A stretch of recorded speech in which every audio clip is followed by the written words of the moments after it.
Kasi hindi pa ako sanay yung mag-sow, kung paano siya patubuin ng maganda. So nag-try ako ng mga different kinds of lettuce variety, pechay, ganyan. So doon ako nag-start dito sa garahe namin, dyan sa labas. Wala pang greenhouse. So doon ako nagtanim hanggang sa nakuha ko yung way kung paano siya patubuin, palakihin. Yung mga produce ko, binebenta ko yan doon sa mga ka-office mate ko. So nung napansin ko parang ang ganda ng ang ganda ng market, madali ibenta. At the same time, pag nag-i-scroll ako sa Facebook, sa mga marketplace, ang dami naghahanap ng supplies. So nung nakahanap ako, nag-start na kami magbenta.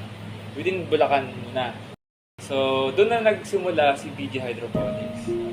Yung hydroponics kasi parang napakadali niyang gawin. No? Tapos nung nag-try nga ako magbenta ng supplies, ang bilis na maibenta, tapos ang dami rin bumibili. Tapos medyo, siyempre, maganda rin yung margin niya, no? Yung profit. So, tinuloy-tuloy namin. Pwede niyo po bang ikwento kung paano nagsimula ang PG Hydroponics and Gardening Supplies business nito? Yung BG Hydroponics kasi, actually from name namin mag-asawa. B is for Benedict, tapos G is Gabi G. Doon nagmula yung BG Hydroponics.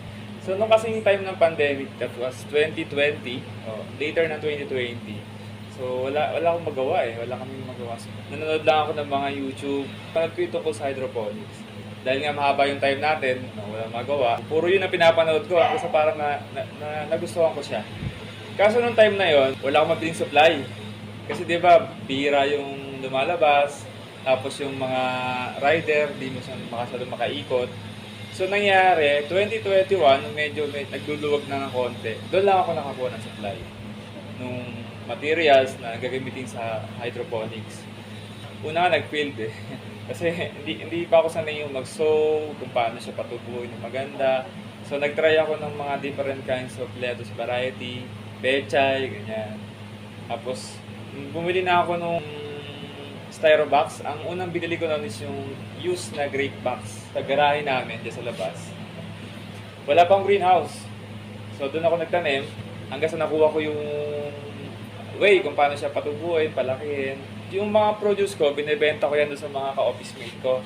Nung time kasi na yun, ang pasok pa namin 3 times a week lang kasi nga hindi pa pandemic, hybrid pa yung pasok. Parang ang ganda ng market, madali ibenta. At the same time, pag nag-i-scroll ako sa Facebook, sa mga marketplace, ang dami naghahanap ng supplies.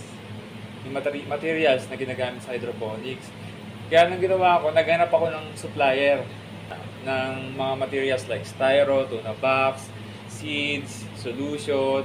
So nung nakahanap ako, nag-start na kami magbenta. Within Bulacan muna, sa area namin. So doon na nagsimula si BG Hydroponics. Si Mrs. ko yung nag-concept ng logo, yung B, tsaka letter G. Tapos siya rin nag-isip ng BG Hydroponics Gardening Supplies, Bulacan. Tapos siya rin gumawa ng FB page namin. So from April 2021 up to now, yun yung BG Hydroponics. Ano po kaya yung mga klase po ng lettuce na tinatanim po ninyo at paano nyo po sinisigurado yung quality po ng mga tinatanim? Sa pagpili ng seeds na variety, marami kasing klase ng buto ng lettuce. Iba kasi yung buto na pang highland, like Baguio, Benguet. Iba yung pang lowland. So usually ng customer ng BG Hydroponics is lowland. So pag lowland, mainit. Yung mga buto na binibenta namin, pang lowland. Like yung sa doon sa starter kit namin, ang binibenta namin is Rich One na Olmeti.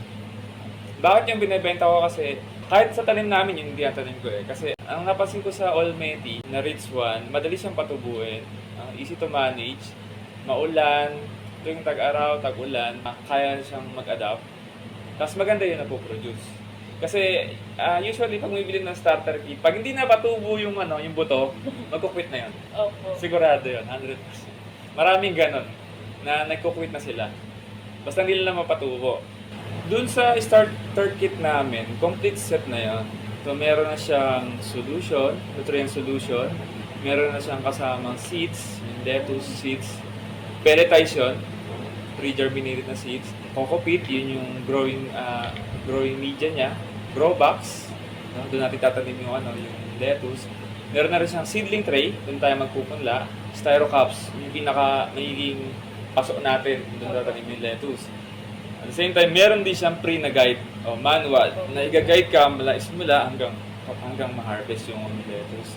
Ngayon, pagdating sa quality, siyempre yung box, sinisigurado namin na bago siya i-ship, so maayos yung package niya, maayos yung pagkakapak niya. Kung di-deliver siya through rider, lalamove, tok-tok, ganyan. So, make sure namin na may balot na bubble wrap, maganda yung pagkakatali ng rider,